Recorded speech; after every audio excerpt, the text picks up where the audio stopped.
Hey, what's going on, everybody? My name is Matt Jarbo. This is 3 Buck Theater, and oh my fucking god, I don't even know how to feel about this. This is breaking right now.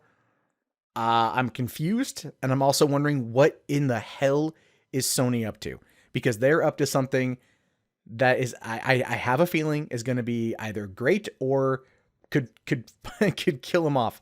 Okay, so here's what's going on.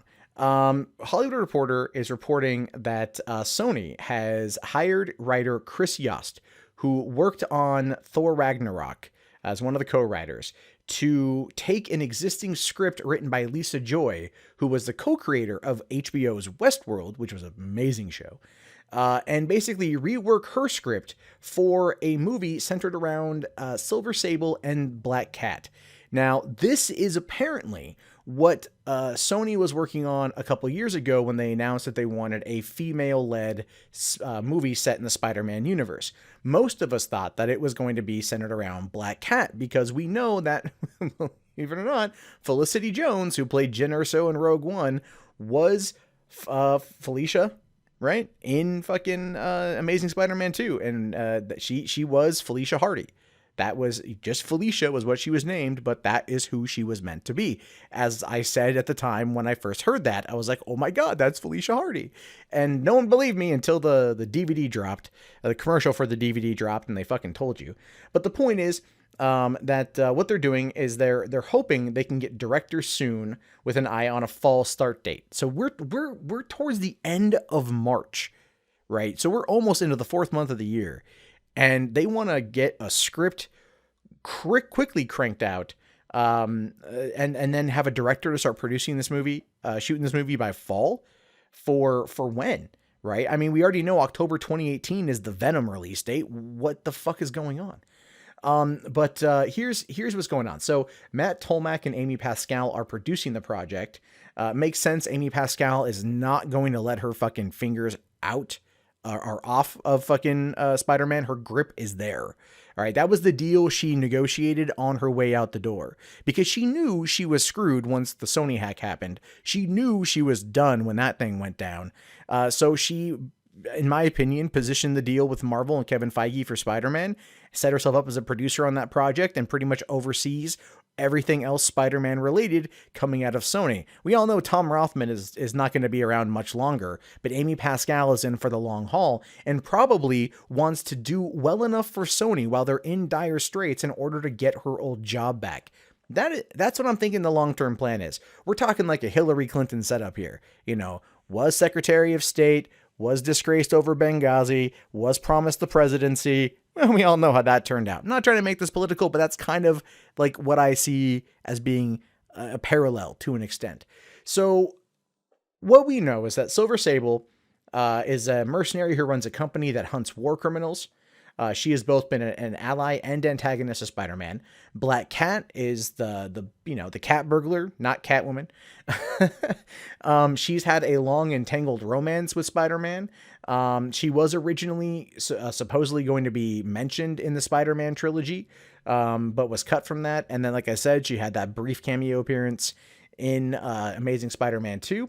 And okay, so let's talk about what's going on here. Like, why is this happening? What the fuck is Sony doing? Well, as I previously mentioned, Sony's in dire straits. Ghostbusters was a flop. Other movies of theirs have been a flop. They have not been making the money they want to make. And and I think that they're afraid to sell off to China. A lot of other companies are kind of doing that. Look at Legendary, right? Look at like Warner's has done a lot with China. I think Sony doesn't want to do that. Why? Because they're Japanese owned. And there's a big problem there. So they've got to look at what properties they have that they can make a lot of money off of. I mean, they're doing the Emoji Movie this summer, which is probably going to make money, which fucking sucks, but that's probably what's going to happen. So you've got that. So, okay, here's my thoughts. Spider-Man Homecoming arguably is probably going to be bigger than Guardians of the Galaxy Volume 2. That's a bold claim, but based on the events of Civil War, people's love of Tom Holland, it's going to make serious bank, which means that Sony wants to then capitalize off of that bank. We know the deal. The deal between Sony and Marvel is for Spider-Man only. Marvel will handle the production of Spider-Man, make it part of the MCU. Characters from the MCU can go over to Spider-Man, but not vice versa, which is dumb, but whatever, fine. And I think they're looking at how well Spider-Man Homecoming is tracking. They're probably looking at it as it's going to be $1 billion or $2 billion movie because it's tied into Marvel. It's going to have Robert Downey Jr. It's going to have, it's going to be a big fucking thing. So they're going, okay, we don't want to do another Spider-Man movie. Well, they're already going to give us a trilogy. We already know that, but they're probably not going to like tie it in directly with Tom Holland's Spider-Man, but they're going to make it an ancillary side project of the MCU. My take on it is this: the Sony Spider-Man movies that we're hearing about, the Venom, as well as Silver Sable and Black Cat, are going to be to the Marvel Cinematic Universe like the Netflix series are, where they're going to reference certain things. You're going to hear about the Incident, the big green guy. You might hear about Daredevil. You might get a name drop every once in a while, but they're going to keep it vague, but fans are going to know what the fuck is going on. You're going to hear Spider-Man, maybe Peter Parker, maybe JJ Jameson, but the Daily Bugle. You're going to hear all of these references, but you maybe won't see them directly. And the reason for that is it's going to be something set in the same quote unquote universe, but ultimately it's not. It's going to be its own separate standalone thing, which is a dumb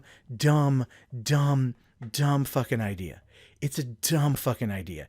If I was Amy Pascal, and like I said, this is her vie back into the chairman. This is her vie back to leading the studio. She feels that she, in my opinion, she left in disgrace. She wants to get her seat back. She wants that power again. All right. Even though she was horrible at her job. So this is her way in. Create properties with, or maybe ancillarily with, Marvel. Reap the benefits of the MCU, because at this point, all they can do is go up. That's all they can do is go up. She's going to be able to create these characters, these movies, and have them tied to the MCU. Even if it's in name only, it's still going to be considered part of the MCU because of Spider-Man's connection. And as a result of that, money. And if they're good, then comes critical praise, audience well reception. And then she can sit there and go back to Kaz Hirai and say, Kaz, booby, look at what I brought you. I brought you money. I brought you money that wasn't touched by them Chinese. That sounds horrible. Oh my God. But no, but it's true. The Chinese and the Japanese fucking hate each other. All right. And you have a lot of that. She can sit there, come back and say, I brought us money that has nothing to do with our enemies. Give me back my seat. That's essentially what I think is going to happen. Or she'll take over Michael Linton's post. Right. But it's a vie for power. It's a control grab is what it is. And it's smart. It's extremely smart. She can develop the Spider-Man spin-offs that she wanted to develop under the Amazing Spider-Man franchise, but use the MCU as a springboard, because she'll have the connection between Spider-Man and them, because we know there's a trilogy of films coming. We know Tom Holland's going to be in Avengers Infinity War. We know these things are going to happen. So honest to God, it is a very smart play. Here's what I want.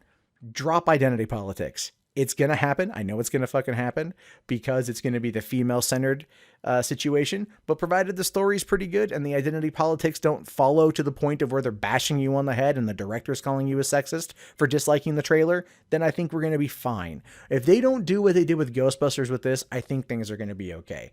Chris Yost, I don't know how good Thor Ragnarok's going to be, but if he's adapting a script that came from Lisa Joy, who was co-writing Westworld with Jonathan Nolan, then I have high hopes. The writing on that show was superb. That's the whole point. They need to focus on the writing and not the quick turnaround. And it might be that they're doing the quick turnaround because they've already had this stuff kind of in limbo and they were working on it, and now they're able to kind of rev up production again. But I want to know what you guys think about this. Let me know in the comments below. Do you think this is going to be a good idea? Do you think this is going to fucking tank? Let me know. My name is, of course, Matt Jarbo. This is 3 Buck Theater. Like, comment, subscribe, all that stuff, and check back frequently for more content from me. All right, guys, have yourself a great day. Peace out.